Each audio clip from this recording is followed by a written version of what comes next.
Hi everyone, I'm Susan Mulvihill and I'm out in my vegetable garden today because I wanted to show you our hoop house and greenhouse. You know, I get a lot of questions about what they're like and how we use them, and so I thought it would be a great idea to show you firsthand. Now, I also wrote about them in my June 23rd garden column, and you can certainly find that on my website, which is susansinthegarden.com. So let's get started. Boy, I sure picked a hot day to be going inside of a hoop house and a greenhouse, but I'm toughing it out for you. So this is the hoop house. It is 10 feet wide by 9 feet long, and as you can partly see, it's covering 2 raised beds and the pathway in between. We made this structure about 4 years ago, and the hoops are made of PVC pipe, and then the base is a wooden structure. And then what's covering the hoop house is 6mm greenhouse plastic. Now that is rated against UV rays for approximately 4 years. And like I said, this is the 4th year, so fingers are crossed. But so far it's holding up really well. We put a door in each end, mainly for summertime use so that there's nice cross ventilation and also so pollinators can find their way in and out, which is great. Now from April through September, we use the hoop house to grow warm season crops. So things like tomatoes, eggplants, peppers, melons, and so on. But it wasn't originally created for that purpose. Here's a quick close-up on the 2 raised beds that are inside of the hoop house. And what we're growing in them this summer is different kinds of peppers. You can see they're growing really well so far.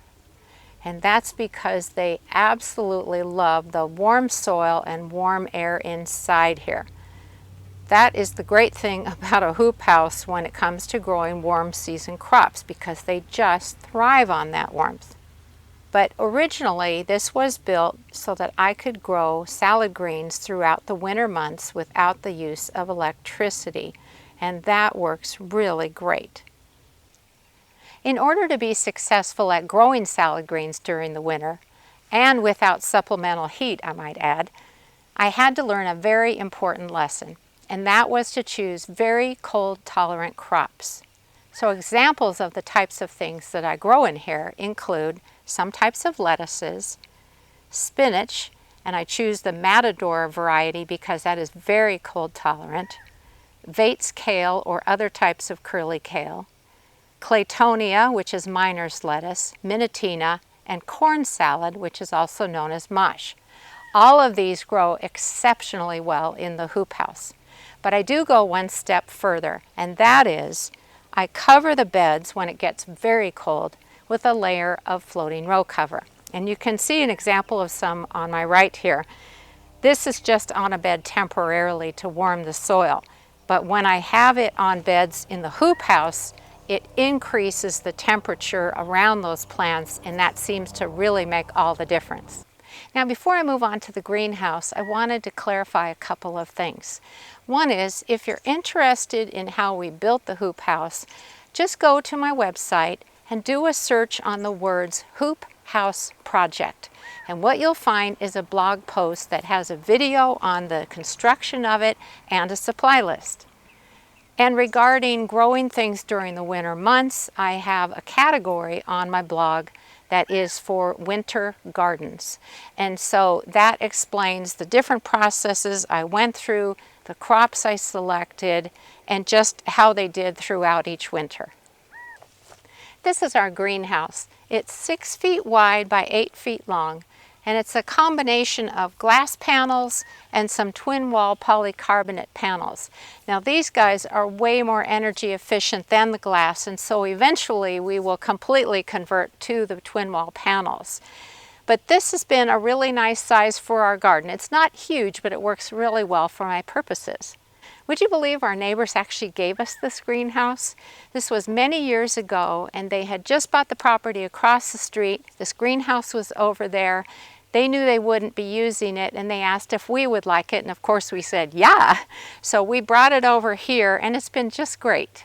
I wanted to show you part of the inside of the greenhouse, but it's going to be a very short tour because it is incredibly hot in here, probably about 100 degrees. But there are 2 planting benches inside. They're roughly 2 feet deep by 8 feet long. And usually you'd be seeing the greenhouse absolutely crammed full of seedlings. But this time of year, there's just a few plants that are left waiting to go out into the garden. My usual routine is that I start a lot of plants from seed indoors, and then I move them out here as kind of a staging area where they wait until the danger of frost has passed. Then they get to be transplanted out into the vegetable and flower gardens. But what I wanted to show you is the watering system that I have. You know, I don't come up with great ideas very often, but I'm very proud of this one. So I bought 2 rain gutters. They each have caps on them, and so I put one on the front of each planting bench. They're watertight.